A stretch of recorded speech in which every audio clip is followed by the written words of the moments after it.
Bien, chers collègues, excusez-moi de ces quelques minutes de retard. Je ne veux pas vous faire le coup de vous dire que j'ai été à un des moments programmés antérieurement pour cette mission qui s'est décalée à plusieurs reprises. Mais non, c'est que je suis en retard tout court. C'est une taquinerie. Bien.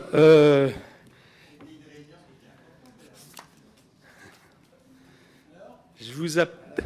Hein? Ah, pas du... Là où j'étais? Non, c'est une blague ce que je viens de dire. Vous n'avez pas compris la...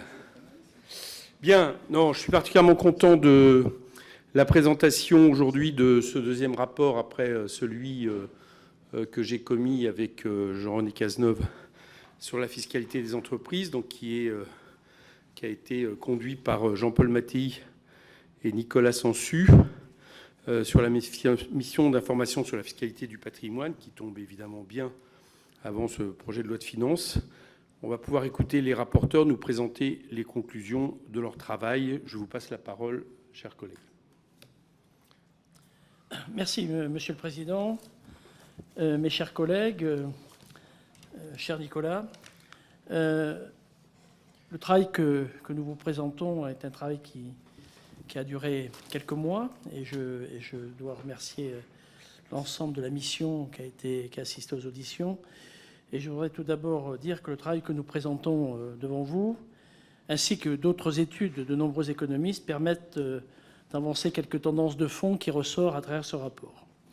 Peut ainsi être relevé, je reprends les éléments de mes propos introductifs qui est contenu dans le rapport, la politique monétaire non conventionnelle qui, certes, a permis de préserver au cours de la dernière décennie l'économie et des emplois, mais aussi a conduit à une inflation importante de la valeur des actifs financiers et de l'immobilier au bénéfice des plus aisés, c'est ce qu'on peut constater dans le rapport. De même, le vieillissement de la population conduit à une concentration du patrimoine dans les catégories les plus âgées, à rebours peut-être des besoins de notre société. Les inégalités sont aussi dues à des déséquilibres du système économique déséquilibré, renforcé par la mondialisation, l'émergence de l'économie numérique et une forme de financiarisation de l'économie. Ces raisons ne sont pas toutes condamnables, bien au contraire. Toutefois, certaines sont appelées à s'amplifier à court et moyen terme, alors que nous faisons face à des défis de plus en plus importants, au premier rang desquels le changement climatique. Ce contexte nous conduit, par le biais de ce rapport, à interroger le cadre actuel de la fiscalité du patrimoine. Nous avons donc, avec mon co-rapporteur Nicolas Sansu, que je tiens à remercier pour son implication et cet échange direct dans toutes les auditions qu'on a pu mener, et bien évidemment les membres de la mission d'information que je retrouve dans cette salle et qui ont été aussi très, très impliqués dans cette mission. On a organisé de nombreuses auditions avec des économistes, des praticiens du monde juridique, administratif, financier et immobilier, mais aussi des associations et des syndicats qui nous permettent d'avoir un tableau qui, j'espère, est le plus complet possible. On n'a pas de prétention, je le dis d'ailleurs, c'est une forme de rapport d'étape, mais on a, je pense, essayé d'aller au fond de certains sujets. Je voudrais aussi, en mentionnant le travail que nous avons effectué, remercier vivement les administrateurs de l'Assemblée nationale qui nous ont accompagnés dans la préparation de ce rapport et ainsi que nos collaborateurs qu'on a mis à contribution et qui ont été aussi très efficaces dans nos études. Nous concluons de ce travail que le modèle actuel de la fiscalité du patrimoine n'est plus tout à fait en adéquation avec les besoins contemporains, ce qui appelle, à mon sens, certaines évolutions. Nous formulons aussi pas mal de recommandations communes, mais aussi des propositions individuelles qui reflètent nos différences politiques et philosophiques que nous pouvons avoir sur des sujets comme les donations ou la fiscalité du logement. Ce rapport, pour moi, ne propose pas un grand soir fiscal. Il dresse des pistes d'évolution de la fiscalité au regard des défis contemporains. Alors, je voudrais examiner quelques propositions que nous avons pu faire et elles sont réparties en 3 thèmes. Premier, sur la fiscalité à la détention et des revenus du capital financier. Ensuite, la fiscalité des donations et des successions. Et enfin, la fiscalité immobilière. On a brossé assez large la problématique de la fiscalité du patrimoine. Une de nos premières recommandations concerne la possibilité d'appliquer une retenue à la source pour les plus-values immobilières. effectivement, aujourd'hui, ce qu'on appelle le prélèvement forfaitaire unique et en matière de distribution de dividendes est payé à la source, ce qui n'est pas le cas en cas de cession de valeurs mobilières, puisqu'on a une année de décalage. Et je pense que ce serait un moyen d'assurer les recettes et faire une rentrée de trésorerie plus rapide. Ensuite, on a évoqué la contribution des revenus au capital, au redressement donc, des finances publiques, et une réflexion sur l'augmentation du PFU. C'est pas quelque, je sais que ça va faire grincer certains ici dans cette salle. C'est des sujets que j'ai déjà portés même sur l'ancienne mandature. C'est pas une surprise. On pourrait très bien avoir une augmentation raisonnable. Pour financer les nécessaires investissements dans la transition climatique, c'est ce qu'a fait pas mal le buzz dans la presse, envisager la mise en place au niveau européen de prélèvements exceptionnels et spécifiquement temporaires sur le patrimoine des contribuables les plus riches, donc une cible européenne. Enfin, lancer une réflexion, pourquoi pas sur un impôt mondial sur le patrimoine détenu par les ménages les plus riches, afin de financer des aides aux pays pauvres. Également, il y a sous-jacent dans cette proposition une réflexion sur une forme de cadastre financier au niveau mondial qui est proposée par certains économistes lorsqu'on les a auditionnés. Sur les donations et successions, il faudrait, je pense, apporter une réflexion aux abattements des droits de mutation à titre gratuit et peut-être réfléchir sur les transmissions dans le cadre de familles recomposées aux enfants qui sont là aussi, qui ont vécu longtemps avec des beaux-parents et qui peuvent aussi revendiquer une forme de filiation affective au sein des familles. Je pense que c'est une réflexion qu'il faudrait avoir. On a constaté une accumulation des richesses avec l'âge et aussi, en quelque sorte, favoriser la transmission des capitaux de manière modérée en adaptant les bornes d'âge, parce qu'aujourd'hui, on peut considérer, notamment en matière de donation de sommes d'argent, que les bornes d'âge ne sont plus tout à fait pertinentes. Sur l'assurance vie, c'est déjà des propositions que j'avais portées. Il est un peu étonnant que nous ayons une tranche marginale en matière de donation, de transmission en ligne directe à 45%, alors qu'en matière d'assurance, sans pour autant créer une révolution complète, la tranche marginale est de 31,25%. On peut s'étonner cette différence entre 45 et 31,25. Sur le pacte Dutreil, il faudrait peut-être bien définir ce qu'est une activité et regarder un petit peu. La doctrine administrative est assez riche et le BOFIP est assez riche sur une définition. L'esprit de ce texte au départ, c'était de favoriser la transmission d'entreprise familiale. Ça fonctionne. On manque peut-être de données, on l'a souligné, et ça fait partie d'une recommandation. Je pense qu'il faudrait qu'on réfléchisse à en quelque sorte, de bien définir ce qu'est une activité dans le cadre du pacte Dutreil pour le renforcer, du moins le sécuriser sur son utilisation. En ce qui concerne les plus-values, donc beaucoup considèrent que on pourrait réfléchir sur ce qu'on appelle les reports ou des sursis en matière de plus-value. La proposition qui est faite est plus modeste, c'est-à-dire que si on a défini dans le cas d'un pacte Dutreil et qu'on a bénéficié d'un abattement, la plus-value devrait, si je cède ensuite mes titres, devrait pouvoir bénéficier de ce calcul en fonction de la valeur abattue, non pas par rapport à la valeur initiale. On pourrait utiliser des choses que l'on connaît dans notre droit fiscal, notamment en matière de transmission d'entreprises individuelles, le limiter dans le temps, et je vais être un peu technique, mais c'est l'article 41 du Code général des impôts qui prévoit qu'au bout de 5 ans, on peut avoir une exonération, mais en quelque sorte pousser à garder l'entreprise et ne pas la vendre trop rapidement après la transmission. Fiscalité immobilière. On a évoqué l'IFI, la transformation de l'ISF en IFI.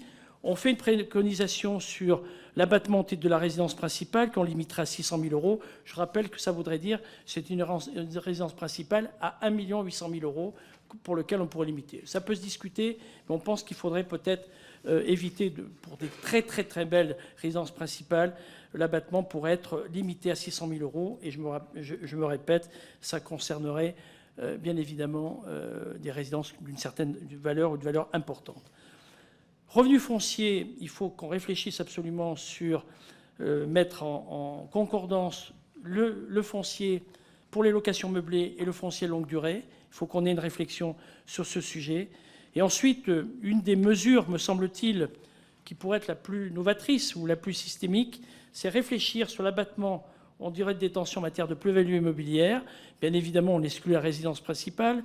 Il n'est pas question de toucher à la résidence principale. Mais pourquoi, au bout d'un certain nombre d'années, on doit être exonéré de plus-value en cas de vente? On peut se poser la question, est-ce que ce n'est pas un élément de rétention foncière qui limite la circulation des biens? Et je pense que ça mérite une réflexion. Et enfin, pour permettre ce que j'appelle, moi, le parcours résidentiel, c'est-à-dire entre un primo-accédant qui achète un bien, peut-être réfléchir, je sais que ça peut avoir des conséquences sur les droits de mutation à titre onéreux, notamment pour les départements, réfléchir à une forme de quelque sorte de crédit qui serait lié au premier droit de mutation qu'on a pu payer lors de la première acquisition, et ensuite, lorsqu'on est amené à refaire une nouvelle acquisition, ne payer des droits d'enregistrement que sur la différence. Parce que c'est vrai que ça représente un coût fiscal chaque fois, mais il faudra trouver des réflexions sur la compensation, mais qu'on pourrait peut-être trouver à travers une réforme des plus-values immobilières. Voilà ce que je voulais dire dans le temps qui est imparti. J'ai dépassé de 15 secondes. En tout cas, on a pris beaucoup de plaisir. On était très concentrés sur ce rapport. Ce sont des pistes de réflexion qui me semblent utiles pour notre débat parlementaire. Je suis très content, Monsieur le Président, que dans le cadre de cette mission, on ait pu essayer de faire un panorama actuel de la fiscalité du patrimoine. Je vous remercie.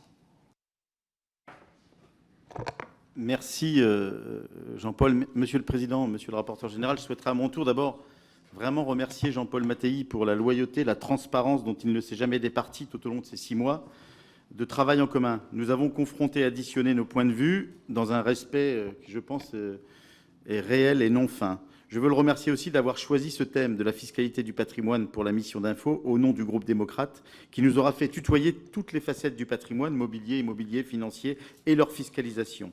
Je veux tout de suite aussi remercier les administrateurs et nos collaborateurs respectifs, remercier les personnes qui ont accepté d'être auditionnées et ont nourri ce rapport et remercier bien entendu les membres de la mission. Le projet de rapport que nous vous présentons vise à objectiver la réalité du patrimoine et sa constitution. La première remarque tient dans l'accroissement du patrimoine rapporté au produit intérieur brut. Et avec cet accroissement des patrimoines, on assiste à une accumulation vers le haut de l'échelle, dans le dernier décile, voire centile, voire même les 0,1%. Dire cela, ce n'est pas prendre parti, c'est observer les dynamiques. Au sein de ces dynamiques, et vous avez de nombreuses études répertoriées dans le rapport, la part de l'héritage devient prépondérante. Puisque de 35% il y a 50 ans, l'héritage explique aujourd'hui 60%, pour 60% la constitution des patrimoines en moyenne. Chacun sent bien que cette distorsion, qui n'est pas propre à notre seul pays, peut entraver, si l'on y prend garde, le pacte social et fiscal. En clair, est-ce que l'article 13 de la Déclaration des droits de l'homme et du citoyen, qui précise que chacun contribue selon ses facultés respectives à la charge de la nation, est respecté dans l'esprit, si ce n'est dans la lettre ?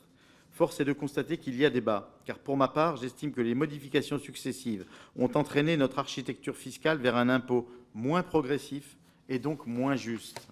Alors vous verrez que la fiscalité sur le patrimoine progresse en valeur, mais c'est parce que les patrimoines ont explosé sous le double effet, et ça a été dit par Jean-Paul, d'un renchérissement de l'immobilier, bien au-delà de l'inflation, et d'une valorisation des actifs financiers, donc des revenus des capitaux mobiliers.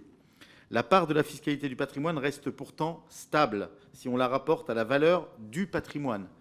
Et par exemple, en 2022, c'est à peu près 0,7% de la valeur totale, puisque le stock, le patrimoine, la fiscalité du patrimoine, c'est 117 milliards sur un stock de patrimoine de 16 000 milliards. Fort de ce constat qui a été réalisé par type de patrimoine, assurance vie, immobilier, titre financier, nous avons cherché à trouver des pistes de réflexion qui assurent un double objectif. Favoriser le consentement à l'impôt en retrouvant plus de justice fiscale et garantir un niveau de recettes compatible avec les choix collectifs que notre pays a décidés en matière de services publics, d'assurance maladie, d'investissement public, que cela se réalise au niveau national ou au niveau local.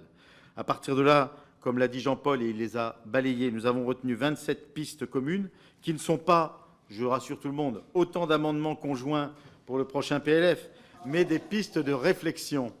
Évidemment, peut-être qu'on pourrait les faire. Évidemment, certaines procèdent plus de la philosophie de l'un ou de l'autre des co-rapporteurs. Par exemple, nous proposons des réflexions sur la contribution des très hauts patrimoines pour financer la transition écologique, Comment ne pas lancer le débat aujourd'hui? Ce serait à mon sens une faute que de ne pas l'envisager, avec peut-être des garde-fous sur lesquels nous ne serons pas tous en accord, mais le pire serait d'ignorer ce qui se passe notamment avec l'initiative citoyenne européenne autour de Tax the Rich, à laquelle se sont joints plusieurs multimillionnaires qui ont dit « donnez-nous la possibilité de payer plus d'impôts ».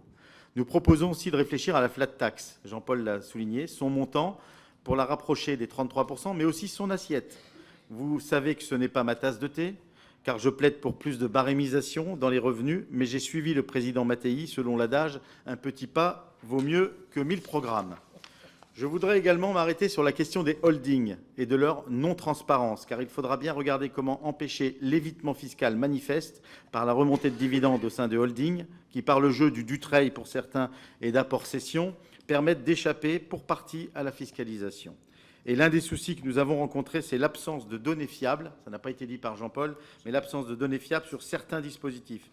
Le Dutreil étant un exemple manifeste de cette absence de données fiables. Nous demandons donc que l'administration se dote des outils et des moyens nécessaires pour objectiver ces dispositifs et mieux les calibrer. Enfin, il est un sujet que nous avons abordé, mais qui ne fait pas, mais pas du tout, objet de consensus. C'est la proposition d'instaurer le flux successoral, l'idée de flux successoral. C'est à mon sens l'outil pour lutter contre une société de l'héritage et je pense qu'on ne doit pas laisser ce sujet en jachère et je ne doute pas que certains sauront le reprendre. Voilà à grands traits les lignes de force de ce rapport. Prenons-le pour ce qu'il est, un rapport, pas une proposition de loi, même s'il pourrait être judicieux d'en tirer quelques-unes. Un rapport qui consolide les données chiffrées sur plusieurs dizaines d'années et permet à tout un chacun de l'utiliser pour que la fiscalité sur le patrimoine soit plus juste, plus utile et plus efficace. Merci, messieurs. C'est peut-être qu'un rapport, mais pour ma part, je l'estime très important.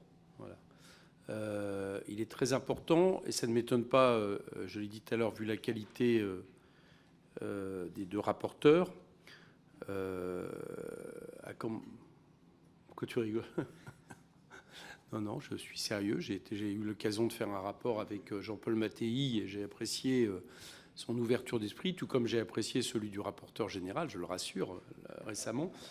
Mais également en étant capable justement d'aller assez loin, sans tabou, j'allais dire, sur des recommandations qui avaient quand même quelques rapports déjà, en tout cas avec la fiscalité, puisque notamment c'était sur l'exit tax et l'impôt différencié vis-à-vis de nos concitoyens qui partent à l'étranger pour évasion fiscale. Donc je sais la qualité de Jean-Paul et je sais évidemment la qualité de Nicolas Sansuy. Et je sais aussi, je me permets de le dire parce que ça fait le deuxième rapport à mon avis de qualité et les autres le seront également, je pense que ce système qui met un binôme de rapporteurs majorité-opposition est un bon système parce que pour l'instant il a dans les deux cas fait des propositions communes qui ont quand même du sens. Voilà. Et donc je pense que c'est quelque chose qui est positif.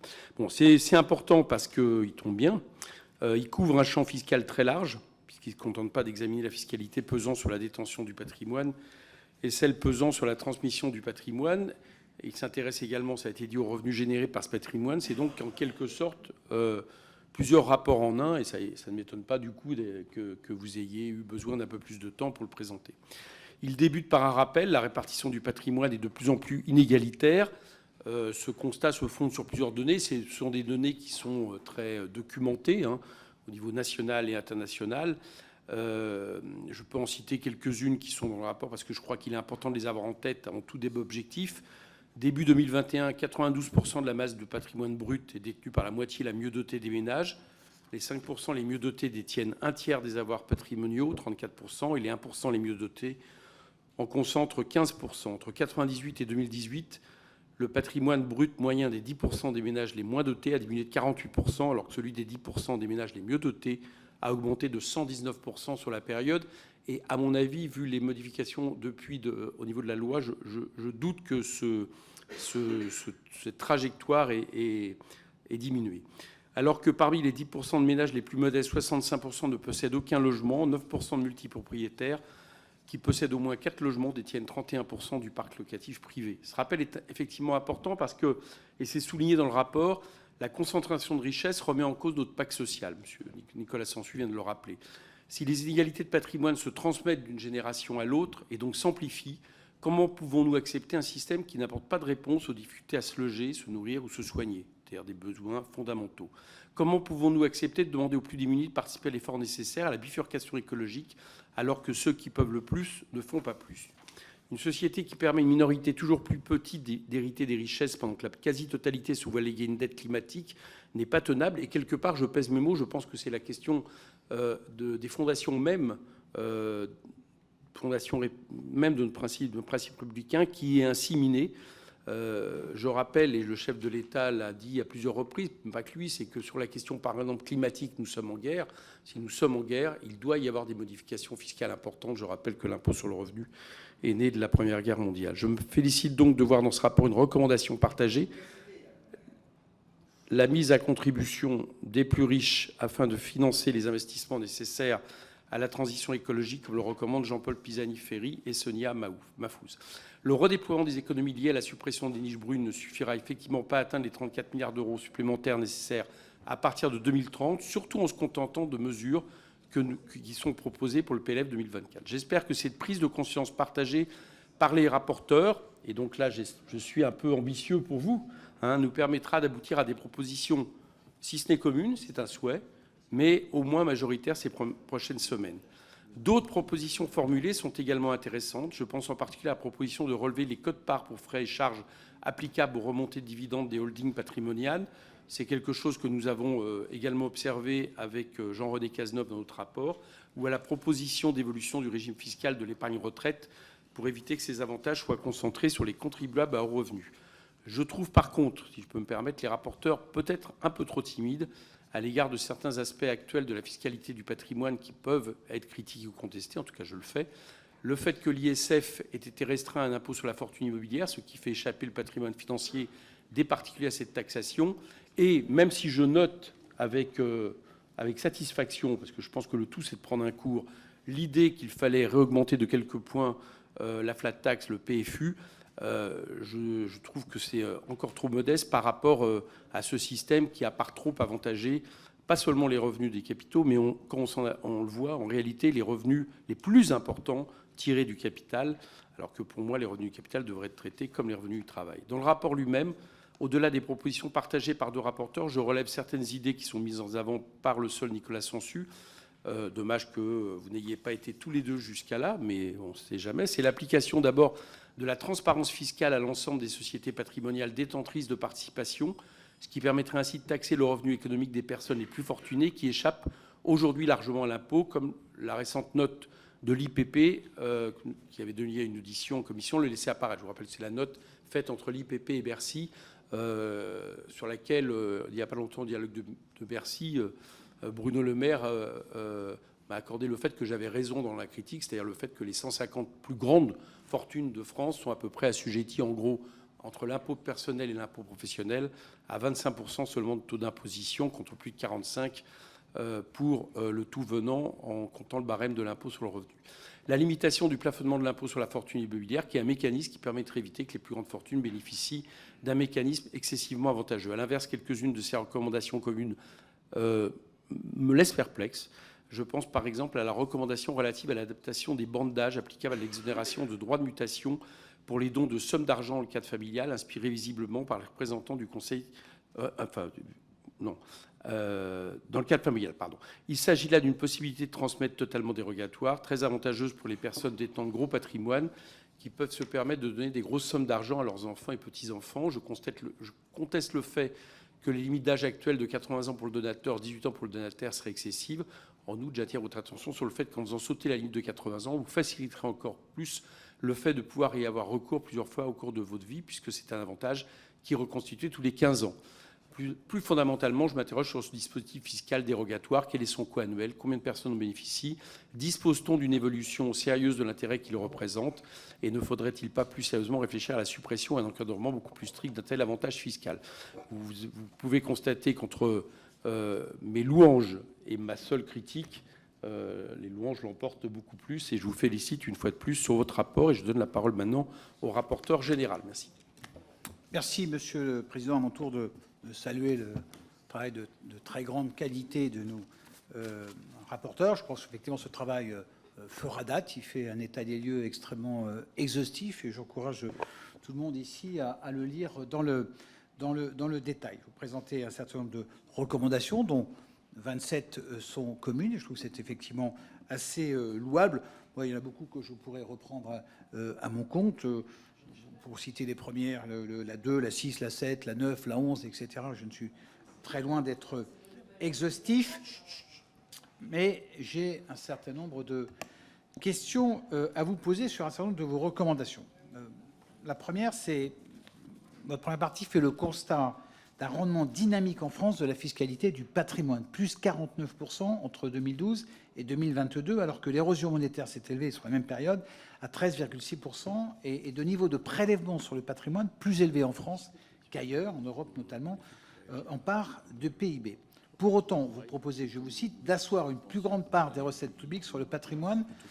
Et d'ailleurs, certaines de vos propositions proposent l'alourdissement de notre fiscalité sur l'assurance vie, le PFU, l'IFI, au titre de la résidence principale, etc. Comment définiriez-vous l'équilibre fiscal que vous recherchez à travers vos propositions au sein de la fiscalité du patrimoine?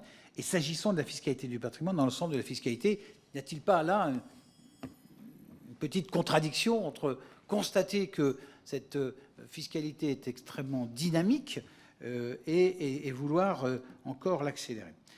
Deuxième point, deuxième question, vous proposez que soit lancée une réflexion sur un impôt mondial sur le patrimoine détenu par les ménages les plus riches afin de financer des aides aux pays les plus pauvres.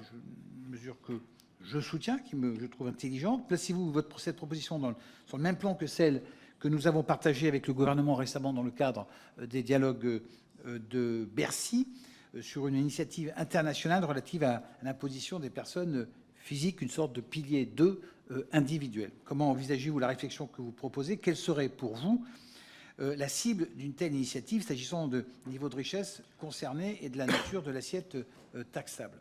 Troisième remarque sur le PFU. Je note d'ailleurs que, indirectement, et vous me permettrez d'être taquin, mais notre collègue Sansu en valide le principe, de fait, mais vous proposez une augmentation légère du PFU. Je trouve que c'est intéressant dans la majorité de vos propositions. Vous le placez toujours dans un cadre international. Et on sait sur ce sujet-là que si nous n'avons pas de cohérence au niveau international, on a un gros risque de voir un certain nombre de personnes et d'entreprises quitter notre territoire. Le PFU aujourd'hui, je peux vous donner des exemples de ce qui s'est passé dans le passé, pour rafraîchir la mémoire de tout le monde, mais c'est une évidence. Le PFU aujourd'hui semble être dans la moyenne internationale. Qu'est-ce qui vous pousse aujourd'hui à augmenter? Est-ce que c'est pour se remettre dans une moyenne internationale ou une pure décision de rendement? Enfin, quatrième et dernier point, vous proposez une particularité, sinon un défaut. Vous exposez un défaut de notre fiscalité de patrimoine qui me semble notable. En cas de transmission d'un titre, sa valeur est soumise au barème des droits de mutation entre vifs ou suite au décès. Pour autant, la plus-value enregistrée par le donateur tout au long de la détention du titre n'est pas taxée en tant que telle. Elle est effacée par la transmission. Ce constat doit être envisagé avec attention. Il est l'un des rouages qui font qu'il existe un doute sur le fait que la plus-value de la réussite professionnelle des personnes les plus fortunées est effectivement taxée un jour ou l'autre. Vous faites d'ailleurs une proposition sur ce sujet dans le cadre du PAEC du Trade. Je considère pour ma part que c'est le principe même de l'effacement de la plus-value au cours de la transmission d'un actif mobilier qui doit être interrogé. Comment pourrions-nous envisager de taxer ce type de plus-value en déduisant, bien entendu, la plus-value de l'assiette des droits portant sur la transmission elle-même? Je vous remercie. Merci, monsieur le rapporteur. Je propose qu'on passe aux orateurs de groupe. Vous voulez répondre maintenant? Bon, allez-y alors. Merci, monsieur le président. Vu les sujets abordés, je ne voudrais pas me perdre ensuite dans l'explication. Sur les deux notions, je voudrais rebondir sur ce que disait le président, quelque chose sur lequel on n'était pas forcément d'accord, puisque une de nos recommandations concerne le régime des sociétés mère-fille, avec les remontées et autres. Donc, en fait, on a deux écoles qui s'opposent, où on considère qu'une société holding doit rester, en quelque sorte, avec son opacité fiscale au sens juridique, c'est-à-dire cette coquille dans laquelle les bénéfices sont remontés, ensuite réinvestis pour le développement, et on peut s'interroger. Tout le régime a été mis en place là-dessus. Et puis certains économistes qui préconise la transparence fiscale de ces sociétés holding, qui pour moi est une vision tout à fait autre. Et là, on a un sujet, et j'avais, lors de l'audition des représentants de l'IPP, j'avais réagi sur, et je l'ai écrit dans le rapport, sur notre système juridique et notre système fiscal. Ça n'empêche qu'on peut effectivement s'interroger sur le montant de la quote-part de frais de gestion entre sociétés mères et filles, et puis la niche Copé qui permet de ne payer que 12% sur l'impôt en cas de cession de titres de participation. Concrètement, ça veut dire que quand je remonte des dividendes de société mère, aujourd'hui j'ai une taxation de 1,25%, puisque c'est 5% de 25% d'IS, et quand je cède des titres, j'ai une taxation d'environ 3 et quelques pourcents, puisque c'est 12% sur 25% qui s'applique. Voilà, on a un sujet, et on peut dire que en quelque sorte, ces systèmes peuvent être utiles dans du développement. On peut s'interroger lorsque la trésorerie dort et ne sert plus, et sert en quelque sorte d'une grande tirelire qui manque d'affectation. Et ce que ressortent les économistes par rapport aux revenus économiques, par rapport à la transparence. Est-ce qu'il faut aller jusque-là sur la transparence? Personnellement, je ne le pense pas, mais ça n'empêche qu'on peut poser le sujet de la taxation. C'était le sens de nos recommandations. Je voudrais rebondir sur ce que vient de dire le rapporteur général sur le problème du report ou du sursis d'imposition en matière de plus-value, c'est-à-dire toutes les plus-values latentes. Il y a un principe dans notre droit fiscal qui dit que tout ce qui est plus-value dite privée, en cas de transmission à titre gratuit, purge la plus-value. Si vous voulez être sur un système de report, pourquoi pas? Notre notre recommandation concerne quelque chose à minima concernant le pacte du trade. Je n'ai été taxé que sur 25% de la valeur. C'est ma valeur de base en cas de cession.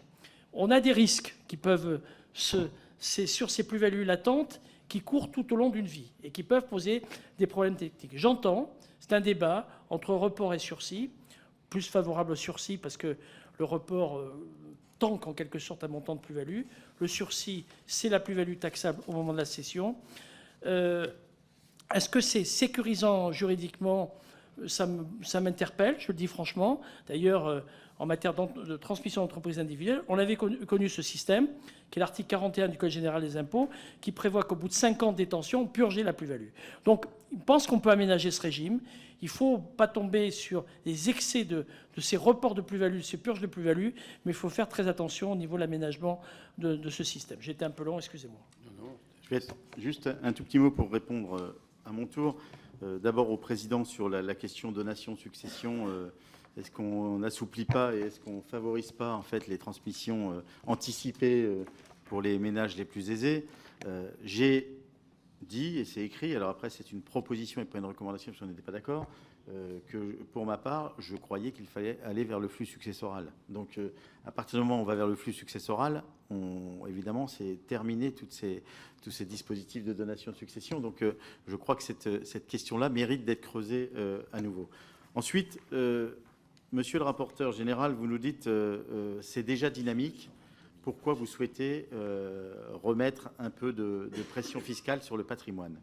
C'est dynamique, mais les patrimoines ont explosé. C'est-à-dire qu'aujourd'hui, vous dites les patrimoines, les revenus fiscaux des patrimoines sur le patrimoine ont augmenté de 42%, mais les patrimoines ont augmenté de 50%. Et on voit surtout que les plus hauts patrimoines contribuent moins.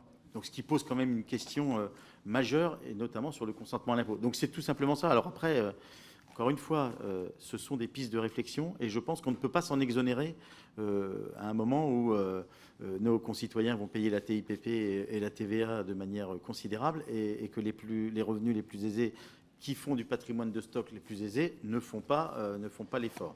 Ensuite, sur l'impôt mondial sur les patrimoines, je vous donnerai exactement tout ce qui est fait, parce que c'est l'école de Paris qui l'a réalisé. C'est un impôt progressif.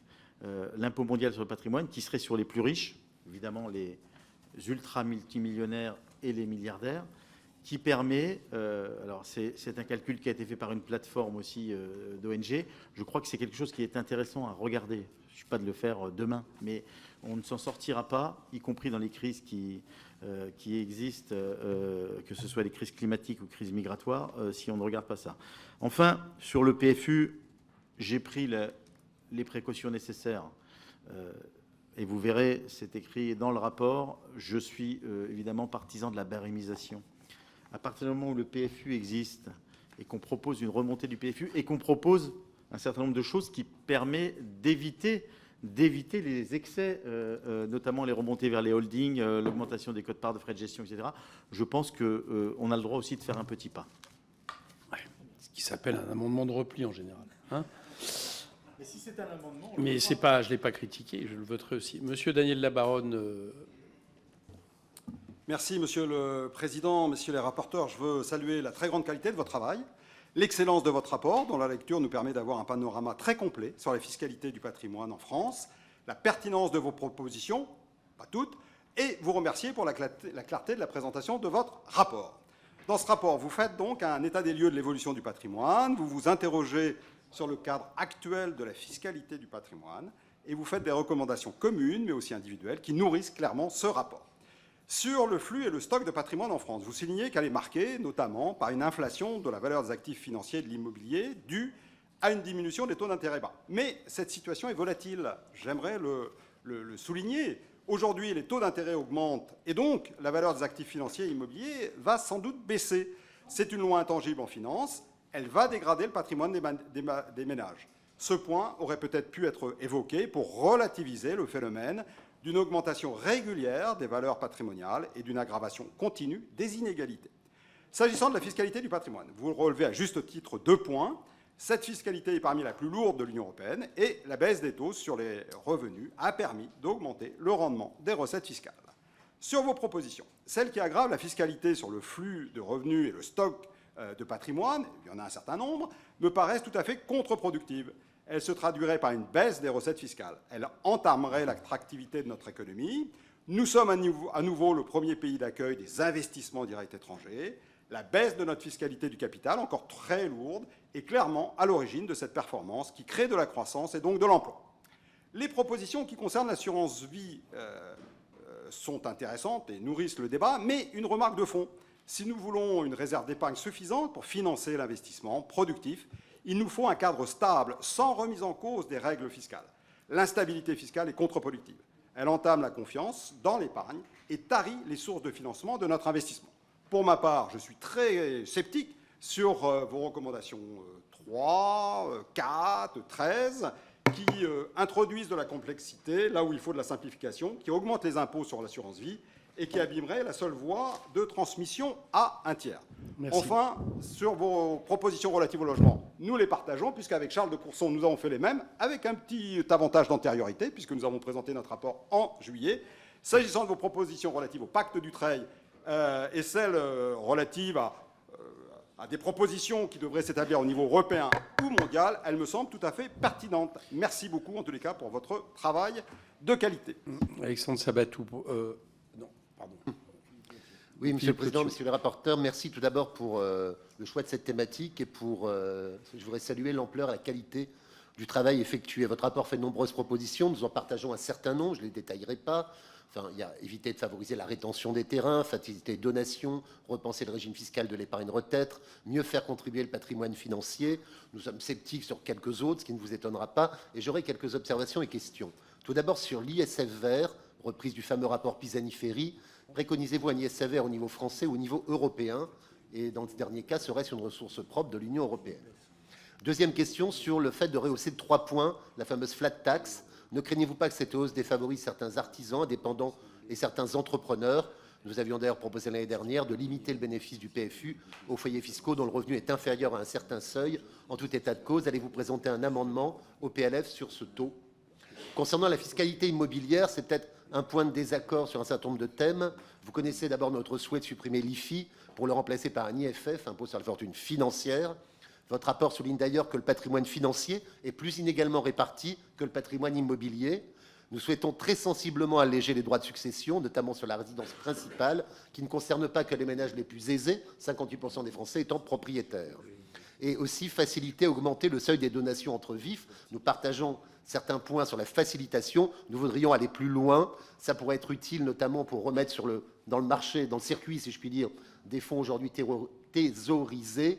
notamment en période de crise du logement, ça pourrait peut-être aider soit à acquérir, soit à faire des travaux de rénovation énergétique dans un certain nombre de logements. Enfin, nous voudrions également aller plus loin pour la transmission des petites entreprises, notamment pour les exploitations agricoles familiales, pour lesquelles on pourrait complètement supprimer tout droit de succession. Enfin, ma dernière question sera un petit étonnement. On se souvient tous l'année dernière du fameux amendement Mattei, adopté par l'Assemblée nationale avant d'être balayé par le 49.3, qui visait à taxer les superdividendes. Cette proposition ne fait pas partie du rapport. Est-ce que vous y avez renoncé? N'était-ce pas dans le champ du rapport? Ou qu'est-ce que cela devient-il? Parce que c'est une proposition qu'évidemment nous soutenions. Je vous remercie. La France insoumise, Damien Maudet. Pardon. Merci, Monsieur le Président, Monsieur le rapporteur général, Messieurs les rapporteurs. Bon, c'est un excellent rapport. C'est un excellent rapport sur le constat, alors que l'inflation dévore le budget des Français avec des prix alimentaires qui sont montés de 20%, alors que le ministre de l'économie dit qu'il n'y a pas d'appauvrissement de la société française, à l'heure où il devient extrêmement compliqué pour les classes intermédiaires et populaires d'avoir accès à la propriété, vous mettez en lumière, je vous cite, la hausse des inégalités. Et vous mettez en exergue le fait que ce n'est pas tout à fait la crise pour tout le monde. Les chiffres que vous donnez sont alarmants. J'espère que celles et ceux qui subissent la crise de plein fouet m'écoutent ou liront votre rapport, votre excellent rapport. Les 5% les plus riches détiennent 34% du patrimoine, pendant que les 50% les plus pauvres ne détiennent que 8% du patrimoine. Et un autre chiffre, entre 1998 et 2018, le patrimoine des plus pauvres a été divisé par 2, alors que le patrimoine des 10% les plus riches a augmenté de 120%. C'est un constat qui est alarmant et qui pourrait sans doute mettre en colère, et à juste titre, l'ensemble des concitoyens qui se lèvent tôt chaque jour et qui n'ont pas un salaire suffisant. C'est des propositions, en revanche, d'ailleurs, de plus, sur les propositions, ça va dans le bon sens. C'est des propositions qui vont dans le bon sens, mais qui ne sont pas nouvelles. C'est vrai que pour pallier à cette situation, vous proposez notamment l'augmentation de l'impôt sur les dividendes, notamment pour financer le déficit public, et la création d'un impôt sur la fortune européen pour financer la transition écologique. Ce sont des mesures de bon sens qui vont dans le sens de ce que préconisent les économistes. On pourrait penser à Pisani-Ferry, qui a participé au programme d'Emmanuel Macron et qui plaide pour un impôt exceptionnel temporaire qui toucherait les plus aisés pour financer la transition écologique. C'est aussi l'avis des milliardaires. Ils sont 200 à avoir signé une lettre ouverte qui avait écrit en titre « Taxez-nous » lorsqu'ils étaient à Davos. D'autres pays le font, hein, l'Espagne, les États-Unis, et même dans l'histoire, nous l'avons fait. On a cité tout à l'heure l'impôt sur le revenu pendant la Première Guerre mondiale, mais on pourrait aussi citer la création de l'impôt exceptionnel durant la Première Guerre mondiale pour faire face à la crise. Ma question elle s'adresse peut-être un peu plus à vous, monsieur le rapporteur Mattei et chers collègues. La majorité à laquelle vous appartenez a baissé l'impôt sur les sociétés, supprimé l'impôt de solidarité sur la fortune et souhaite sans cesse alléger la fiscalité sur le patrimoine, des mesures qui, pour le coup, ne vont pas dans le bon sens, alors que votre rapport, lui, va dans le bon sens. Comment comptez-vous convaincre le gouvernement d'accepter toutes ces propositions? Merci. Marc Le Fur pour les Républicains. Oui, effectivement, moi je trouve ce rapport, Monsieur le Président, tout à fait intéressant, tout à fait remarquable. Je salue nos deux rapporteurs pour le travail qu'ils ont pu faire et je me suis déjà nourri de ce rapport. Quelques points et puis un peu plus longtemps sur les droits de succession. Quelques points, j'ai noté des choses tout à fait intéressantes sur l'effet rétention de l'impôt sur les plus-values immobilières. C'est un vrai sujet, surtout en ce moment. J'ai noté également une proposition 17 sur l'indexation des abattements IFI. J'ai noté, au vu de ce rapport, que cette proposition est commune à deux rapporteurs, et je m'en réjouis. Je note également des propositions pas inintéressantes sur les questions de flat tax. La flat tax vaut pour le foncier. Pourquoi n'avons-nous pas l'équivalent d'une flat tax sur le revenu immobilier, qui est totalement... qui ne bénéficient pas des mêmes avantages. Et aujourd'hui, on a un vrai sujet sur l'attrait des propriétaires pour le locatif. Très peu sont encouragés à le faire. Alors, sur les droits de succession, vous en parlez beaucoup, c'est intéressant. Je crois que c'est un vrai sujet d'actualité. Pourquoi? Parce qu'il y a des engagements du président de la République qui sont on ne peut plus clairs. Et donc, nous souhaitons, notre groupe, que ces engagements se traduisent dans les faits et dans les textes. Deuxièmement, parce que l'impôt sur les successions, c'est l'impôt le plus impopulaire. Vous le redites également dans votre travail. Troisièmement, parce qu'il y a une spécificité française. Nous sommes le pays qui impose le plus les successions. J'invite les uns et les autres à lire, à examiner le tableau qui est page 51 de votre rapport. On voit très clairement que, en termes de recettes des impôts sur succession, on est pratiquement au triple de l'Allemagne et au quadruple de la moyenne de l'OCDE. C'est-à-dire qu'il y a une spécificité française que je dénonce. On tape beaucoup sur les successions et ceci nous inquiète. Je crois qu'il faut d'autant plus réformer les choses que nous sommes dans une période d'inflation et nous sommes également dans une période où l'espérance de vie s'étant accrue, les patrimoines sont concentrés sur des gens âgés. On peut parfaitement imaginer qu'en incitant sur les successions, on arrive à transmettre des patrimoines à des gens entre 35, 40, 45 ans qui utiliseront cet argent à des fins d'investissement dans l'immobilier ou dans d'autres entreprises, peu importe. Donc, je crois que de ce point de vue, votre rapport va tout à fait dans le bon sens. Et nous espérons, et là je crois pouvoir parler au nom de notre groupe, que dès la loi de finances de cette année, il y aura des évolutions significatives pour que sur la barre des 100 000 pour les donations, sur la barre des 70 ans, etc., on puisse évoluer. Et votre rapport, en tout cas, devrait y contribuer. Merci. Mohamed Lakila pour le groupe démocrate. Merci, Monsieur le Président, Messieurs les rapporteurs. Tout d'abord, merci pour ce rapport qui est complet et de qualité. Alors, une idée qui a été rapportée d'ailleurs par la presse aujourd'hui, vous soumettez cette idée de création d'ISF vert à l'échelle européenne sur les plus aisés pour financer la transition écologique. Alors, cette idée mérite qu'on s'y attarde un peu. Pouvez-vous préciser cette notion d'ISF vert, alors que nous avons soutenu la suppression de l'ISF, même s'il a été remplacé par l'IFI, et vous connaissez ma position sur l'IFI. L'échelle européenne vous semble-t-elle la plus opportune ? Deuxième question, nous vivons actuellement une grande crise du logement et qui risque de s'aggraver.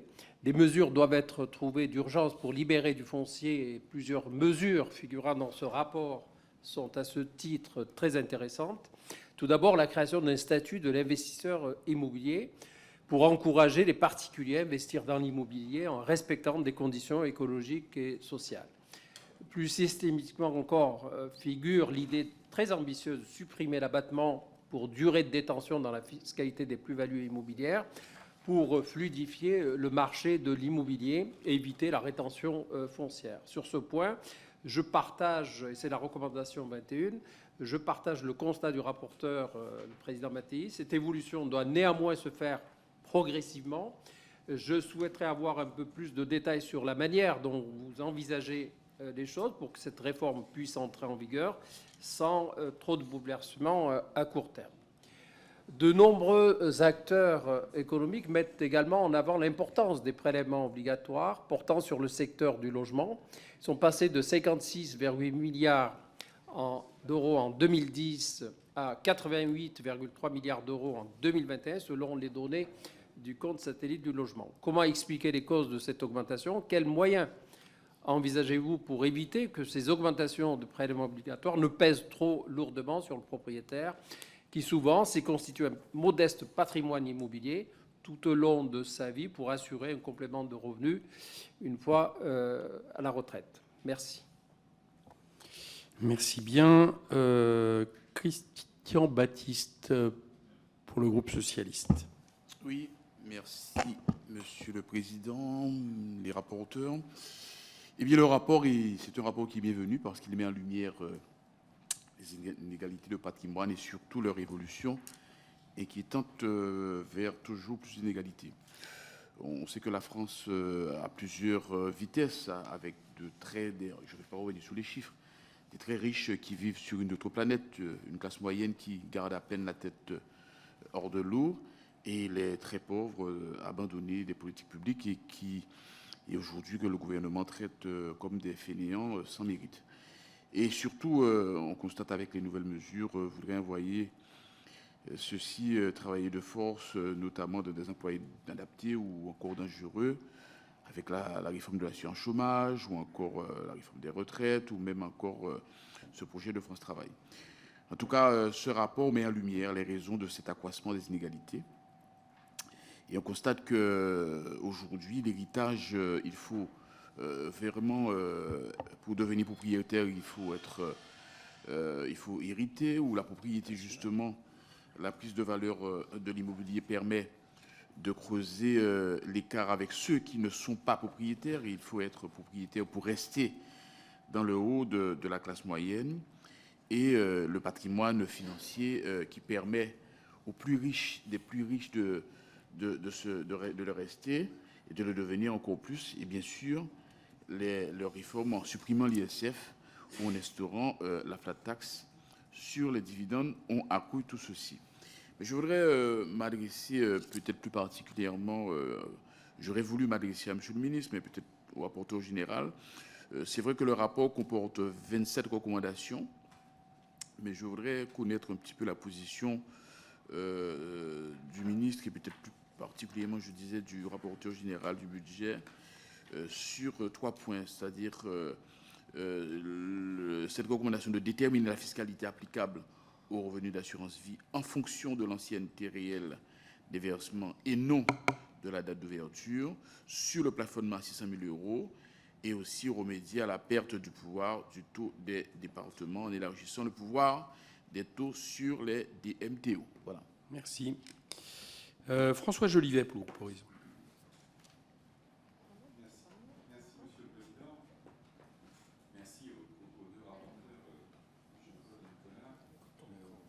Et dire combien j'ai apprécié le rapport qui est le vôtre, et je m'attarderai sur 3 sujets. D'abord, vous félicitez l'un et l'autre parce que c'est la première fois que je vois écrit dans un rapport, au moins à l'Assemblée nationale, que celui qui héritait aujourd'hui était un retraité, et que cela expliquait notamment la concentration du patrimoine. Et je crois que notre pays n'a pas tiré les conséquences de cette situation-là. Le vieillissement fait que lorsque l'on hérite, eh bien, on est déjà retraité. Ce qui pose la problématique que vous soulevez de la transmission du patrimoine, puisque certains auteurs disent que cela représenterait un manque de 1,5 point de PIB dans notre pays. Je m'attarderai sur 2 sujets qui sont des défis contemporains. D'abord, vous félicitez de mettre par écrit de nouveau, Jean-Paul en avait déjà saisi le Parlement en loi de finances, le fait de faire le constat que notre pays a organisé la rétention foncière. Plus l'on détient un patrimoine longtemps, moins on paie de plus-value. Je pense que l'écrire à nouveau est une bonne chose et j'espère que dans la loi de finances, nous saurons y retrouver au moins un morceau de ce que nous souhaitons. En tous les cas, je défendrai, le groupe Horizon défendra cette position. Ensuite, quelque chose qui m'est plus personnel, qui concerne l'IFI. Le défi contemporain auquel nous devons faire face aujourd'hui, c'est aussi de produire du logement, puisque le secteur de la production est en train de s'arrêter, et par ailleurs de s'occuper de stock en faisant des travaux de réhabilitation. Je sais que certains auteurs et fiscalistes et professionnels du logement réfléchissent à envisager l'idée de pouvoir sortir de l'IFI les patrimoines qui sont soumis à plafond de ressources et plafond de loyer, et d'en sortir aussi ceux qui aujourd'hui sont dans des loyers non réglementés et sans plafond de ressources pour ceux qui y viennent, de pouvoir également les sortir de l'IFI si les propriétaires décidaient de soumettre à des contraintes donc d'intérêt général leur propre patrimoine. Je voudrais savoir ce que vous pensez de cette possibilité qui serait donnée. Je vous en remercie. Merci. C'est Christine Arrigui. Oui, Christine Arrigui pour le groupe écologiste. Merci, Monsieur le Président. Alors, je voudrais remercier évidemment nos collègues pour cet excellent rapport qui examine les mécanismes actuels de la fiscalité du patrimoine, pointant du doigt un certain nombre d'aspects dont l'amélioration permettrait une plus grande justice fiscale et des moyens supplémentaires pour faire face aux défis de la transition écologique. Je pense que Figaro ne me démentirait pas s'il était né au XXIe siècle et s'il vivait parmi nous. Dans notre pays, 50% des ménages détiennent 92% de la masse de patrimoine brut.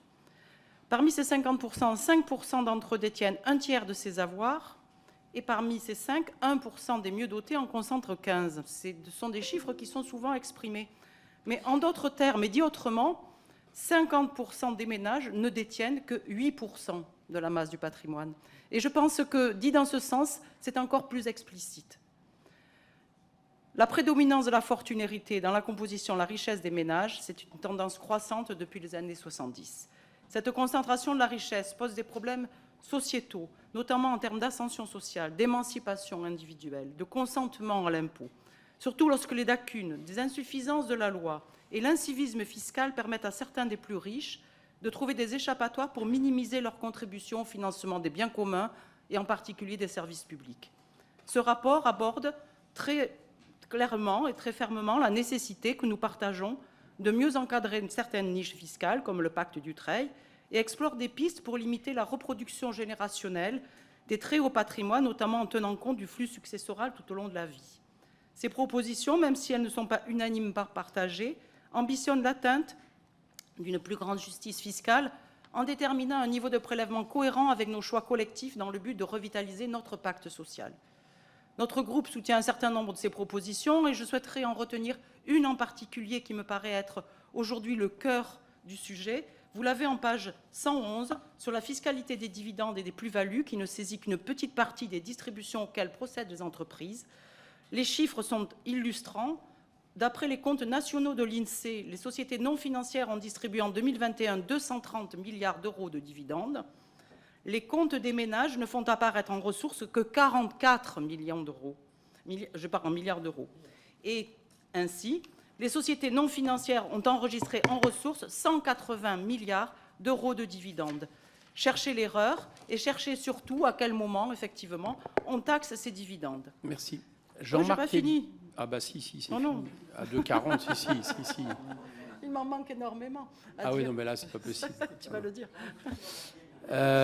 Non, là, j'ai laissé 2,40 au maximum à tout le monde, mais pas... Non, j'arrête là. Jean-Marc Tellier pour le groupe GDR. Oui, merci, Monsieur le Président. Je tiens d'abord à remercier les deux rapporteurs pour le travail étayé qui nous est présenté aujourd'hui. Il permet un état des lieux nécessaires sur les inégalités de patrimoine et ouvre des perspectives fiscales pour y remédier. Beaucoup de choses ont déjà été dites sur les différentes recommandations de ce rapport pour accroître la flat tax, pour mettre en place une contribution exceptionnelle sur le patrimoine. Ces propositions sont en deçà de ce que nous portons au groupe GDR lors des différents PLFR, mais bien sûr que si nous pouvions obtenir ces avancées, nous les prendrions. Ma question portera sur la taxe foncière. Beaucoup de nos compatriotes ont reçu ou reçoivent en ce moment leur taxe foncière. Outre la hausse mécanique des 7% qui n'est pas l'effet des maires, je tiens à le rappeler, certaines mairies dont les dotations baissent d'année en année ont été obligées d'accroître le taux. Malheureusement, cet impôt est aujourd'hui très mal perçu par nos compatriotes, en partie à raison. D'une part, parce qu'il est assis sur des valeurs locatives aujourd'hui qui s'avèrent totalement désuètes. D'autre part, parce qu'elle pèse parfois très lourd pour des petits propriétaires, 6, 7, voire 8 fois même au-dessus des revenus. C'est devenu intenable pour un certain nombre d'entre eux et cette situation participe au délitement du consentement à l'impôt. À part l'arlésienne de la réforme des valeurs cadastrales, comment rendre cet impôt plus progressif et donc plus acceptable pour le plus grand nombre? Faut-il aller vers un barème progressif? Merci. Charles de Courson, pour le groupe Lyonnais.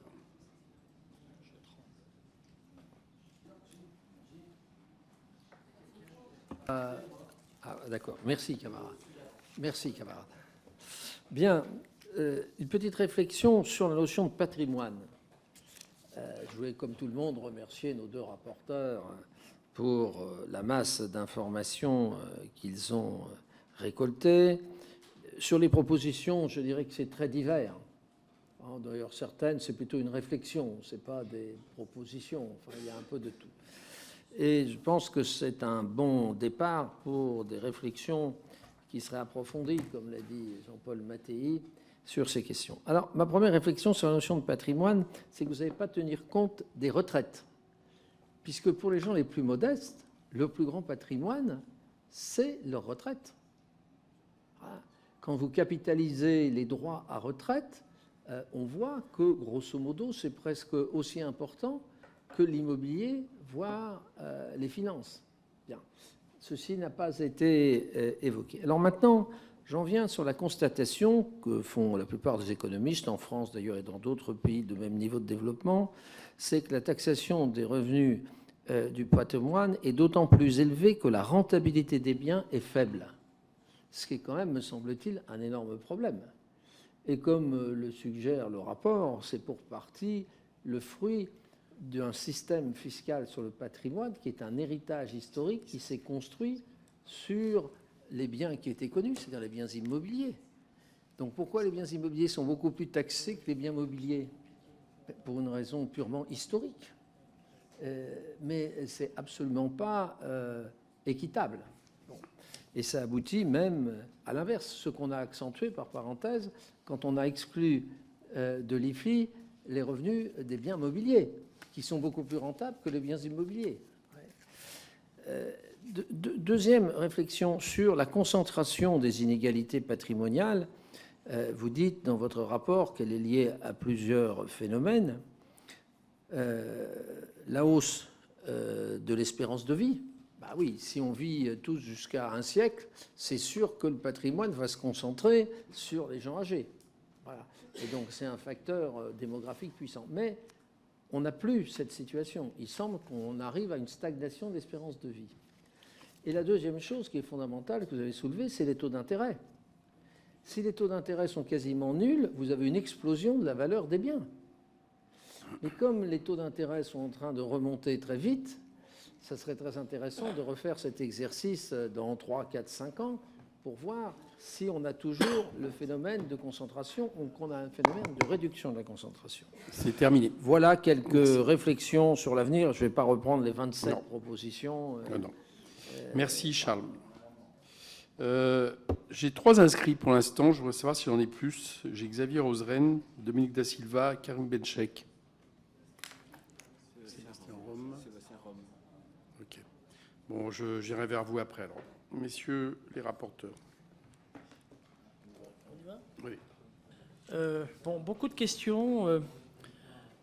Moi, ce rapport doit être pour moi un document de travail qui permet de, je dirais, de faire émerger des positions qui ne sont pas forcément identiques d'un point de vue politique, et je le comprends tout à fait. Pour Daniel Labaronne, je voudrais répondre sur est-ce que trop d'impôts tue l'impôt? Est-ce que le fait d'augmenter la flat tax pour avoir un effet pervers par rapport aux rentrées? On peut s'interroger. Je pense que le taux proposé est un taux raisonnable. La notion de tiers est souvent quelque chose qui existe. Pour moi, un tiers, c'est pas 30, c'est 33. Mais bon, c'était un débat qu'on a eu dès l'instauration de cet impôt. Je rappelle d'ailleurs, il y a eu des remarques sur des petits revenus, qu'on peut opter pour l'impôt sur le revenu. Et on le dit d'ailleurs qu'il serait intéressant de voir comment on peut opter au titre de l'information sur l'impôt sur le revenu. Donc la flat tax, c'est, on va dire, un taux marginal. Je rappelle simplement, la flat tax se décompose entre 12,8 d'imposition fiscale et 17,2 de contribution. Et 12,8, il fut un temps, c'était même en dessous de la première tranche du barème qui était à 14% d'impôt sur le revenu, maintenant qui est à 11%. Donc on peut se poser et s'interroger légitimement sur le taux. J'entends bien que quand on parle d'un dividende, il y a avant l'impôt société. Donc si je cumule la fiscalité entre l'impôt société, c'était des débats qu'on a eu dans l'hémicycle, 25% d'impôt société plus 12,8, ça fait 37,8. Si je rajoute la contribution, mais je rappelle quand même que la tranche marginale d'impôt sur le revenu est à 45%. Et sur les 45%, on cotise et autres. Donc s'interroger sur la contribution du revenu du travail au budget de l'État par rapport au revenu des capitaux, on peut légitimement se poser la question, et c'est un peu différent en matière de plus-value sur les valeurs mobilières. Donc c'est un sujet, on peut s'interroger, est-ce que ça baisserait les recettes? Je ne suis pas convaincu, mais je n'ai pas de certitude, à ce niveau. Sur la question sur les droits de succession, les droits de mutation, et c'est une remarque générale. Aujourd'hui, c'est l'article 777 du Code général des impôts qui fixe le barème. Le barème en ligne directe, c'est jusqu'à 45% en ligne directe, au-dessus d'1 800 000. Alors, il y a tout un tas de phénomènes qui font qu'on peut faire baisser, mais ce n'est pas un petit taux en ligne directe. Et puis ensuite, c'est 45, 50, et ça va jusqu'à 60% entre personnes tiers. Donc, on a quand même une taxation qui est relativement forte des droits de succession. Sur les donations de sommes d'argent et autres, oui, je pense qu'il faut quand même les limiter. Il faut effectivement, ça profite qu'à certains, effectivement. D'ailleurs, ce rapport, il constate l'inégalité des patrimoines, mais les problèmes fiscaux, ça ne touche qu'une partie, pas tout le monde. Et donc, c'est vrai que je crois qu'il faut qu'on réfléchisse. Est-ce qu'on permet la fluidité? Mais il faut l'encadrer, il ne faut pas trop exagérer. Et je crois que la recherche, c'est quand même une recherche d'une certaine égalité entre je dirais, c'est un signe que l'on donne aussi, d'égalité, de réduction des inégalités par rapport à ceux qui ont la chance de recevoir et ceux qui n'ont rien. Donc ça peut être un élément. Vous m'interrogiez sur les superdividendes et savoir si j'allais... c'est pas tout à fait le sujet du rapport. Le sujet, on n'est pas sur... C'est pas sur les revenus. Simplement, je rappelle, pour bien clarifier, l'intérêt des superdividendes, c'était quoi? C'était de dire qu'un bénéfice qui est dans l'entreprise, qui reste dans l'entreprise, et le sujet peut être abordé sur les remontées dans les holdings. Le bénéfice, c'est ce que j'appelle un bénéfice utile. Ensuite, quand il sort de l'entreprise, qui devient dividende, il change de nature, il devient un patrimoine privé, donc un revenu du capital. Et là, on peut trouver normal d'avoir une rémunération de l'investisseur, mais une surrémunération, c'est le sens de l'amendement sur les superdividendes versus superprofit. Moi, je pense qu'un dividende investi dans l'entreprise est un dividende utile. Et je rebondis sur la remarque qu'on me dit, vous êtes mal à l'aise dans cette majorité parce que... non, mais l'air de dire comment vous faites par rapport à... Comment vous allez faire par rapport à tout ça? Moi, je dis que les mesures qui ont été prises pour l'entreprise sont des mesures qui fonctionnent. Se pose un problème, ensuite, des dividendes qui sortent et de la répartition des richesses. Et aujourd'hui, il me semble, et c'est l'intérêt aussi de ce rapport, et c'est pour ça que moi je souhaitais qu'on ait cette mission, c'est que peu dans les programmes présidentiels et autres, on a évoqué la fiscalité du patrimoine. C'est un peu dommage. C'est un vrai sujet de société qu'il faut poser sur la table et l'assumer complètement. Et je pense que ça peut être un élément qui peut nous aider. Alors, je ne vais pas être trop long, mais sur le foncier, l'habitation, François Jolivet l'évoquait, alors on n'est pas d'accord sur les propositions, on est d'accord sur la proposition sur les plus-values immobilières. Par contre, sur le statut d'investisseur immobilier, Nicolas Sansu ne partage pas le fait de créer un statut d'investisseur immobilier. D'ailleurs, je rappelle, c'était l'amendement qui avait été adopté l'année dernière dans l'hémicycle, mais qu'on a sorti dans le cadre du 49.3, mais qui prévoyait la possibilité pour un investisseur de pouvoir opter à la flat tax. Vous l'évoquiez tout à l'heure, les revenus fonciers. Je rappelle que les revenus fonciers sont au barème. C'est un sujet entre la rentabilité et la plus-value. C'est un vrai sujet. Et aujourd'hui, un revenu foncier est taxé au barème, c'est-à-dire qu'il est taxé à tranche marginale de 45%, plus 4% 49%. Si vous rajoutez les contributions sociales, ça fait 66,2%. Et vous rajoutez le foncier bâti, ILEFI, vous voyez ce qui reste à la fin. Donc on a un vrai décrochage entre les revenus fonciers et les revenus du capital. Voilà, c'est un constat. Qu'est-ce qu'on fait? Est-ce qu'on laisse comme ça? Si on veut relancer le logement, le sujet de l'IFI, quelqu'un a évoqué le paradoxe qu'on a mis dans l'IFI de l'immobilier, alors qu'on constate dans ce rapport que le plus grand décalage se fait sur la finance, je crois que vous l'évoquiez. Voilà, c'est des interrogations qu'il faut se poser et en tirer les conséquences. Voilà, excusez-moi, je balaye un peu de manière générale. Et pour terminer sur l'ISF au niveau européen, moi je crois que le moment est venu de se poser de l'outil de la fiscalité pour répondre aux grands enjeux climatiques. Et je crois qu'il faut l'oser. Il faut oser ces propositions. Ces propositions, il faut les pousser au niveau européen. On a réussi à avoir un impôt minimum en matière de société, certes qui est à 15, on aurait souhaité à 21. Ben, je pense qu'il faut qu'on ait la même démarche sur une contribution du capital au niveau européen, du plus gros capitaux, pour essayer d'accélérer la transition énergétique. C'est un enjeu majeur et on ne le fera pas sans moyens financiers par rapport à tout ça. Donc c'est des choses qu'il faut assumer. Et je crois que pour terminer... Oui. Mais je crois qu'il faut aussi avoir une attitude assez décontractée. Il ne faut pas se crisper avec la fiscalité. Ce n'est pas une punition, la fiscalité. C'est une contribution. Voilà. Donc il faut bien le voir, il faut qu'elle soit justement répartie, et il faut qu'on soit dans le consentement à l'impôt. Et je crois que c'est quelques éléments de notre rapport qui permettent de réfléchir. Est-ce que tout ça, ça débouchera sur des amendements? Peut-être, mais on le fera en responsabilité, ensemble ou séparément, mais on essaiera d'être force de proposition grâce à ce rapport. Je ne vais pas en rajouter des tonnes et des tonnes. Ce qui a été dit par Jean-Paul sur la question du PFU et du barème. Oui, pour les plus modestes, n'oublions pas que c'est la barémisation qui doit être mise en place s'ils sont en dessous 12,8. Donc voilà, je le dis pour pas qu'il y ait de soucis. L'objectif, c'est pas de mettre tout le monde à 15,8, c'est de mettre à 15,8. Ça fait qu'il y a au moins la première tranche qui est concernée complètement. La deuxième chose sur l'ISF vert au niveau européen. Je ne vais pas vous dire que c'était ma proposition première, puisque Pisani-Ferry propose de le faire au niveau de la France. Mais je pense qu'à un moment, on a pu se mettre d'accord sur cette proposition, qui est très intéressante, parce que c'est la première fois que dans un rapport parlementaire de deux parlementaires différents, de membres de groupes différents, on arrive à porter une telle contribution exceptionnelle sur le patrimoine et sur le stock de patrimoine. Je trouve que c'est quelque chose qu'il faut mesurer. Et c'est vrai que la presse ne s'est pas trompée. C'est vrai que c'est un sujet majeur du rapport. S'il n'empêche que la France a le droit d'être précurseur. Elle a le droit d'être précurseur.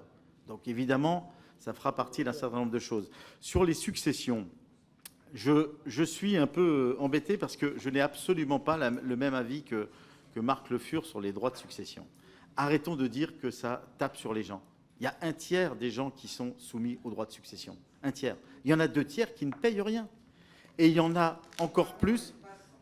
Et oui, mais c'est pas... D'accord, mais il y en a un tiers qui paye des droits de succession. Mais c'est une question, c'est savoir si l'héritage... c'est quelque chose de naturel. Non, mais c'est une vraie question. C'est pour ça que je plaide pour le flux successoral. C'est pas pour rien. C'est parce que je pense qu'il y a un sujet. C'est-à-dire que l'héritage appelle l'héritage. C'est comme ça. À moins d'arriver à une génération qui casse tout. Mais sinon, l'héritage appelle l'héritage. Et je trouve que dire que les droits de succession sont très élevés, ce n'est pas vrai. Les gens qui payent 45% de droits de succession, c'est au-dessus d'1,8 million par part. Je trouve que 1,8 million par part, c'est quand même beaucoup. Voilà, je le souligne. Voilà. Et puis, après, sur la question de la fiscalité de l'immobilier, qui serait montée de 56 à 85 milliards, ce qui est vrai, c'est parce que l'immobilier a explosé. Mais c'est du patrimoine qu'on détient, quand même. Quoi qu'on dise, c'est du patrimoine qu'on détient. Donc, ne faisons pas comme si, à un moment, il n'y a pas ce patrimoine au sein des ménages. Enfin, sur la taxe foncière, pour répondre à mon collègue Jean-Marc Tellier, j'avais proposé quelque chose qui est une proposition, qui n'est pas une recommandation, c'est de plafonner la taxe foncière sur le revenu fiscal de référence, comme ça a été fait pour la taxe d'habitation. Rappelez-vous, la taxe d'habitation était plafonnée sur le revenu. Je pense qu'il y a un sujet aujourd'hui, c'est-à-dire qu'avec l'augmentation des bases, l'inflation et l'augmentation automatique, avec l'augmentation, quoi qu'on dise, c'est très compliqué pour un certain nombre de collectivités locales qui vont continuer à augmenter. Il y a un problème de plafonnement de la taxe foncière. Alors évidemment, après, il y a un problème de compensation, mais il y a un problème de plafonnement de la taxe foncière qui atteint parfois, pour certains ménages, 8-10% du revenu. C'est pas possible. Il y a un moment où ce n'est pas possible. Et on a mis la distribution, je crois que c'est, je ne sais plus quelle page, vous la verrez, et c'est quand même très éclairant, parce que c'est un impôt régressif. Aujourd'hui, la taxe foncière n'est pas un impôt proportionnel. Ce n'est pas parce que tout le monde paye 40% dans sa commune. Ce n'est pas vrai. C'est un impôt régressif en fonction du revenu. Et ça pose quand même problème. Merci. On va passer maintenant aux inscrits supplémentaires. Pas plus d'une minute chacun pour qu'on puisse rester tous ensemble, ou au moins le maximum. Xavier Roseren. Merci, Monsieur le Président, messieurs les rapporteurs, mes chers collègues. Ma circonscription Haute-Savoie, comme de nombreux autres en France, connaît une situation critique en termes de logement permanent et les habitants à l'année ne parviennent plus à s'y loger. Je voudrais vraiment remercier les rapporteurs pour leur travail de qualité sur ce rapport sur la fiscalité du patrimoine. Dans votre rapport, page 188, vous mentionnez la fiscalité des meublés et celle des non meublés. Je partage la nécessité d'aligner progressivement la fiscalité de la location meublée non professionnelle sur la fiscalité de la location nue, longue durée, ce qui permettrait de supprimer cette injustice fiscale. Le Conseil des prélèvements obligatoires préconise d'harmoniser le traitement fiscal des revenus immobiliers autour d'un régime foncier unique adapté qui serait caractérisé par un taux d'environ de 40% au régime microfoncier et la fin de la possibilité de constater un amortissement au réel. Je suis donc favorable à cette proposition de 40%. À votre avis, à quelle échéance on pourrait mettre en place ce type de mesure ? On a réussi avec la flat tax à donner de la visibilité et de la simplification au système. Dans quelle mesure pourrions-nous en faire de même avec la fiscalité des meublés et quels sont, selon vous, les freins ? Merci. Dominique Da Silva. Oui, merci Monsieur le Président.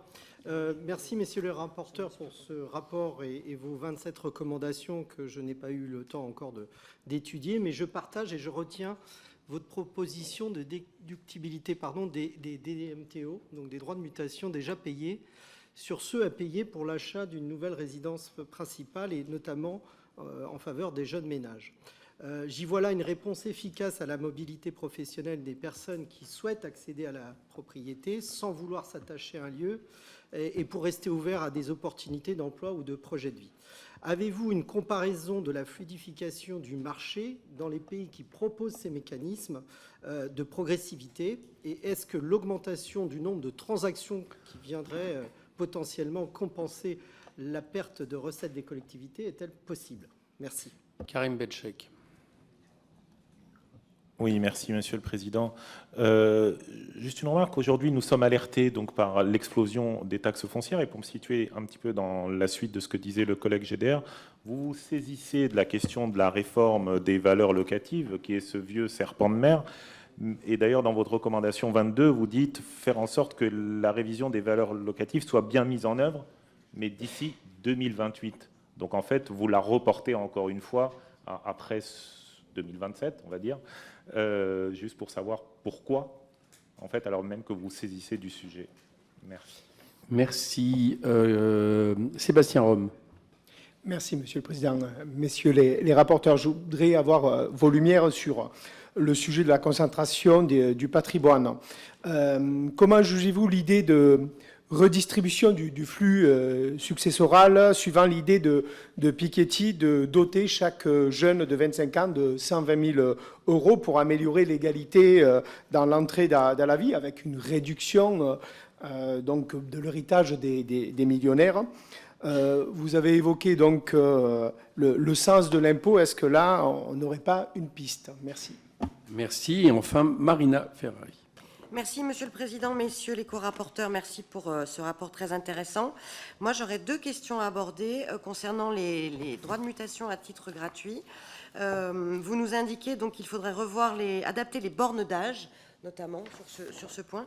Est-ce que vous pourriez nous en dire plus ou est-ce que vous fixeriez le trait? Alors, j'ai vu qu'il y avait des propositions dans le rapport, mais quelle serait la borne d'âge qui vous semblerait être la plus pertinente, puisque le but de cela, c'est de garantir la continuité de l'activité économique. Deuxièmement, sur les plus-values immobilières, sur les propositions 20 et 21, vous parlez d'une fusion, ou en tout cas d'une convergence entre les régimes fonciers uniques, nus versus meublés. Faut-il y voir derrière la volonté de créer un statut d'un investisseur immobilier qui prendrait à la fois non seulement la fiscalité, mais également la réglementation, les droits de devoirs de chacun et la protection de l'investisseur. Et puis sur la 21, vous nous parlez de remplacer les abattements pour durée de détention. Est-ce que ce serait la création d'une flat tax sur les plus-values immobilières? Et faudrait-il inverser, si on bougeait la logique, c'est-à-dire qu'on ait une taxation qui soit plus importante en fonction de la durée de la rétention du bien? Et enfin, pour compléter, aujourd'hui on a 3,1 millions de logements vacants à peu près en France. Est-ce qu'une telle mesure serait de nature à vraiment fluidifier le marché? Est-ce que vous avez eu des indications sur ce fait? Les vos réponses. Toutes ces questions sont passionnantes. Il est difficile de répondre en 2 minutes. Sur le meublé, bon, ça remonte à toute une histoire fiscale. Les meublés touristiques et autres, on a cherché à favoriser. Et souvent, un des réflexes du meublé, n'est pas que fiscal, il est aussi la possibilité de récupérer le bien et de ne pas le louer à long terme à des locataires. Voilà. Donc on va se dire les choses et qu'on est venu rajouter des couches. On parle beaucoup de niches fiscales et la suppression des niches fiscales, mais par définition, hélas, une loi de finances, ça crée des niches parce qu'il faut bien orienter l'épargne d'une manière ou d'une autre. Donc, comme on l'a vu, il faut tout remettre à plat. Il n'est pas admissible que quelqu'un qui loue de courte durée ait une fiscalité plus incitative que celui qui prend le risque de louer à long terme. Je corrige. Dans certains lieux, notamment dans les Alpes ou autres, on peut réfléchir sur ce qu'on appelle les meublés touristiques et autres, mais ça n'empêche qu'on doit, en quelque sorte, remettre à plat l'ensemble de cette fiscalité, et à mon avis, assez rapidement. Sur les droits de mutation, oui, je pense que c'est une mesure incitative et qui permet d'accélérer. Simplement, il faudra compenser les départements, parce que c'est une ressource importante des départements et qui est assez je dirais, intéressante, même si on constate un décrochage. D'ailleurs, Nicolas le note dans le rapport, qu'il y a un décrochage de ressources et qui n'est pas neutre. Il faudra bien réfléchir. Mais je pense que dans le parcours résidentiel, c'est un facilitateur qui est important. Valeur locative, valeur vénale. Moi, j'ai eu la chance de présider une commission de révision des bases locatives pour les locaux professionnels. Je peux vous assurer que ce n'est pas facile. Et moi, je pense, et c'est nos préconisations, que cette notion de valeur locative et termes de comparaison sont un peu dépassés.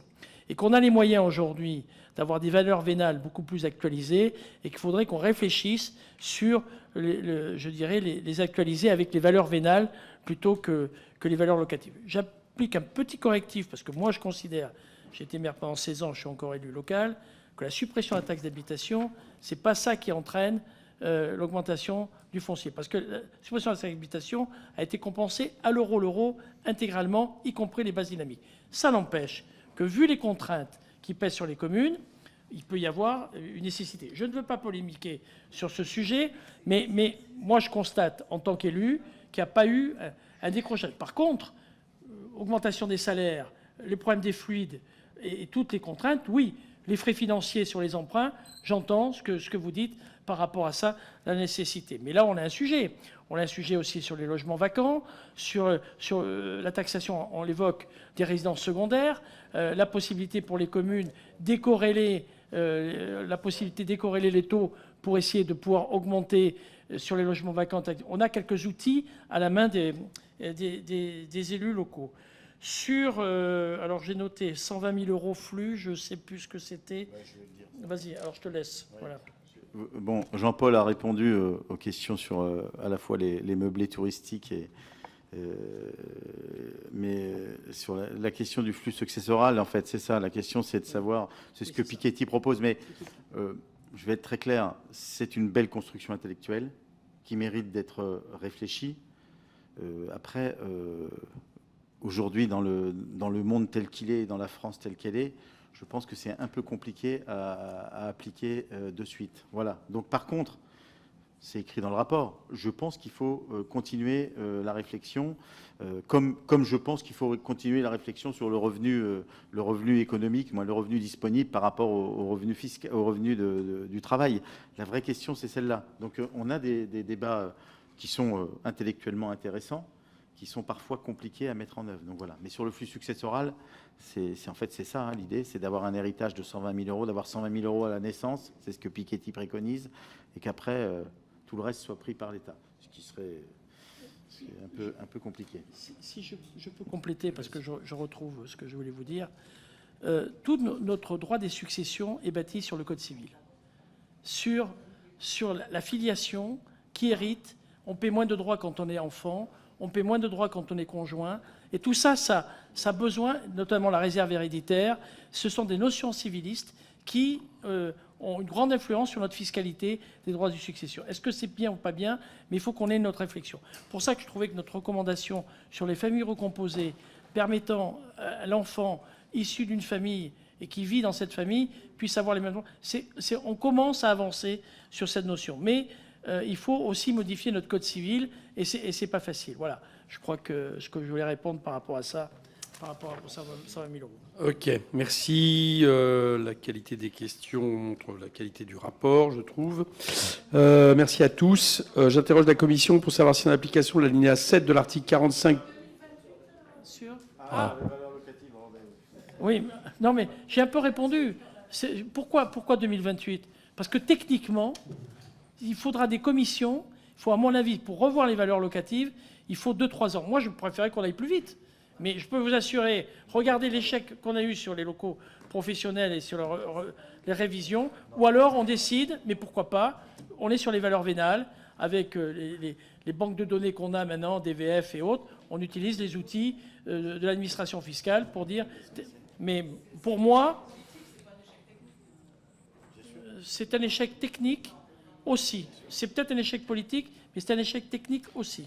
Allez, vous allez continuer à en parler. J'interroge la Commission pour savoir si, en application de l'alinéa 7 de l'article 145 du règlement de l'Assemblée nationale, elle autorise la publication de ce rapport d'information. Pas d'opposition. Il en est ainsi décidé. Félicitations. On se retrouve demain à 11h pour l'audition de Pierre Moscovici sur l'avis du HCFP sur le projet de loi de finances et le projet de loi de financement de la sécurité sociale pour 2024. Merci. Oui, c'est 11h. Oui, c'est 11h. Merci beaucoup, Président. C'est très sympa.